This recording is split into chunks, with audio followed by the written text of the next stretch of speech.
Hey, good morning to you. Merry Christmas. You're wondering what this is all about? Well, let me tell you. This is how I wake up in the morning. No. This is how I wake up. Tina actually did this, and with to a point. There's a point with it. We just don't do this stuff. But there was a point, and the point is, remember that little green guy, that little fuzzy green guy, and he tried to steal Christmas. Remember him, the Grinch? Well, I'm gonna tell you a story about a real Grinch in the Bible that tried to stop Christmas. And it was a woman. And but before I get to that, I want to share out of Psalms 89. And God has always had a plan. He's always had a plan. From the foundations of the earth, He's always had a plan. With creation, with the foundation, never was God caught off guard. There was always a plan A, not plan B. And He always had that plan. And so in Psalm 89, God begins to share this plan. And He says, I'm gonna send the Messiah, my son. I'm gonna send him, and I'll be his God, and he's my firstborn. And he goes on and on talking about this stuff. And then he says, I will maintain my love for him forever. And this covenant that I'm going to make will set up that line forever, not for just a month, but forever. And it'll come out of the line of David. Now, this is important. You got to understand this.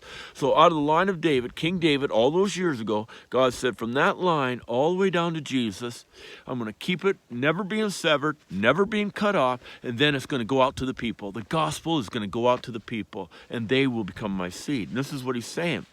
And He says, my love will never be taken from them. He's talking about you and I. Jesus, in response, says, I will go, I will die on that cross, but I'm taking a seed with me. Who's He talking about? You and me. So He's going to take us with Him. So this is a promise. This is a promise of God. But all of a sudden, there's this, generations later, there's this woman, and her name is Athaliah, and she becomes queen. Her son dies, and she's the daughter of Jezebel and Ahab. And this is out of the line of David. Now remember, out of the line of David, that God said would never be severed or cut. And so she becomes queen, and she gets to liking it. She says, this ain't a bad job, And she starts cutting off generations. She starts cutting off the kids, the grandkids, actually taking them out. I mean, literally taking them out of existence. But there's one left, one little boy left.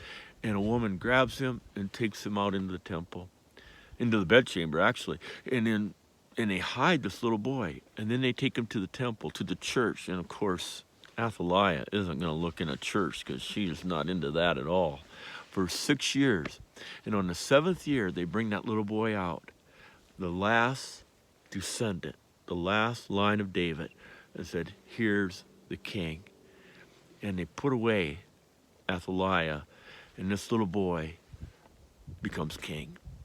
And God's plan is not even interrupted or disturbed, because that line goes all the way down to Jesus. It continues on.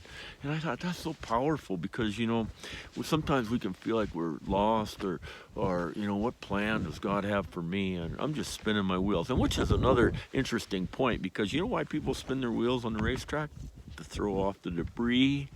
And when they hit that track, they're hit that running. So don't ever feel like, I'm just spinning my wheels. God's got a purpose right where you are right now, and for such a time as this.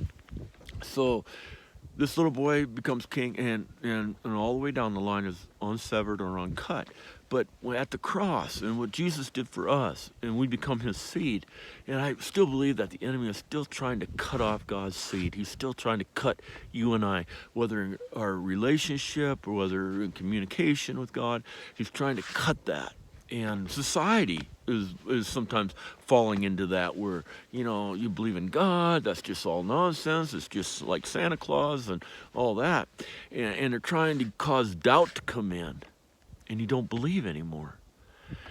And especially after this year, that you just feel like, God, are you real? Really? Or, really, you're real?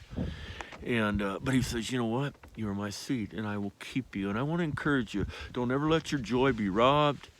Don't let some Grinch come in and steal your Christmas. And just to have that life. And He says, I've given you everything that you need. to have life and life more abundantly.